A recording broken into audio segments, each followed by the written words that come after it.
Big week for gold, a fresh breakout. Let's start our chat with trading pro Phil Streible, my man on Fridays, chief market strategist at Blue Line Futures. Afternoon, Phil.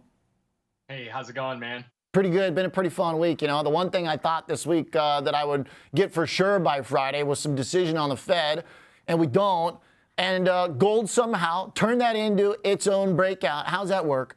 I know. I mean, when we were cracking up, we were saying that every correction was a golden opportunity to add to your position. Correct. So, of course, one of the best performing commodities, not only year to date, but also over the last year. And, you know, everyone talks about the NASDAQ and the S&P, but if you look at on a one-year basis, gold and silver have outperformed both the S&P and the NASDAQ. So it tells you that, you know, there is a place for metals right now in people's portfolios. And we believe that, you know, that gold futures could continue to rise to about 2750 by year end, just on strong central bank purchases. You know, we expect that trend to continue. It's a hedge against geopolitical risks. I know those have died down a bit, but they could spur up unexpectedly. And the biggest, biggest maker for the gold market right now is the net speculative fund holdings are at the largest in 4 years, which means that the corrections should be pretty shallow in nature. Barely even present. You know, like everything in this market at least has had some up and down, and gold just rock solid, pun intended. Yeah.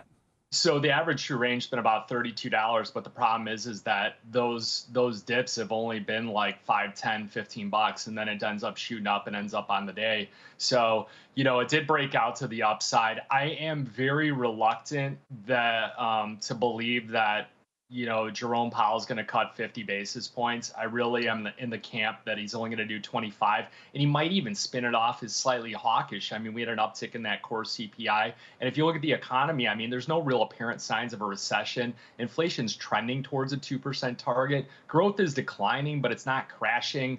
You know, I just think that the Fed's accommodative, but not at this thing where they're going to do 50 basis points. Those are reserved for panics and rescues, and neither one of those is needed. So why would they waste another bullet for no apparent reason? Yeah, love it. That's a good take. I mean, I guess the argument, because that's kind of been where I've been, the argument, you know, that they fire a big bullet, you know, if we stick with that, not to be morose, but you fire a bigger bullet, your enemy goes down. Right? The other alternative is you keep firing it off month after month. Maybe it doesn't make a big deal.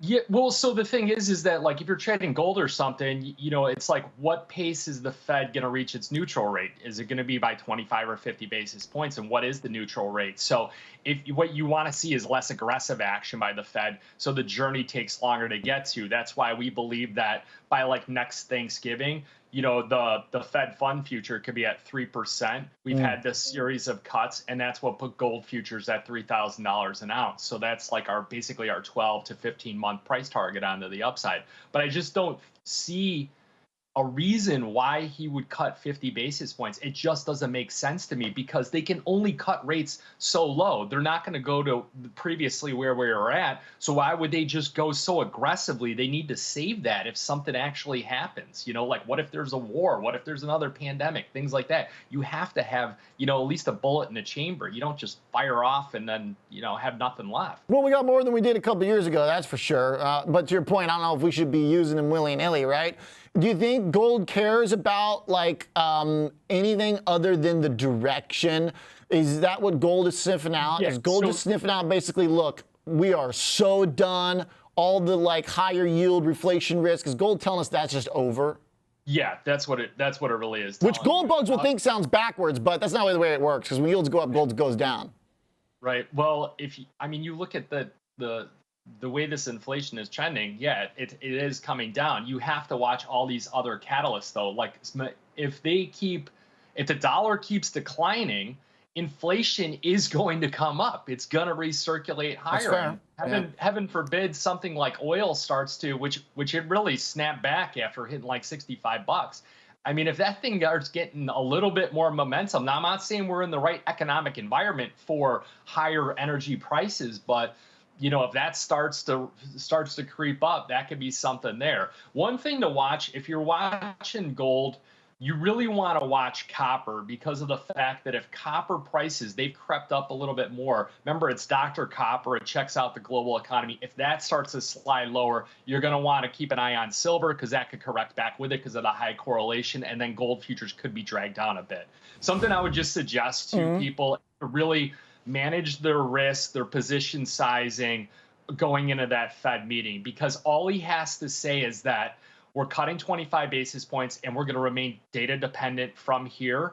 And that really questions whether or not they're going to carry on all these interest rate cuts. And that's where you're going to get that first dip in gold. And I don't know if I'd necessarily catch the falling knife day one, especially in the after hour trading after the Fed meeting.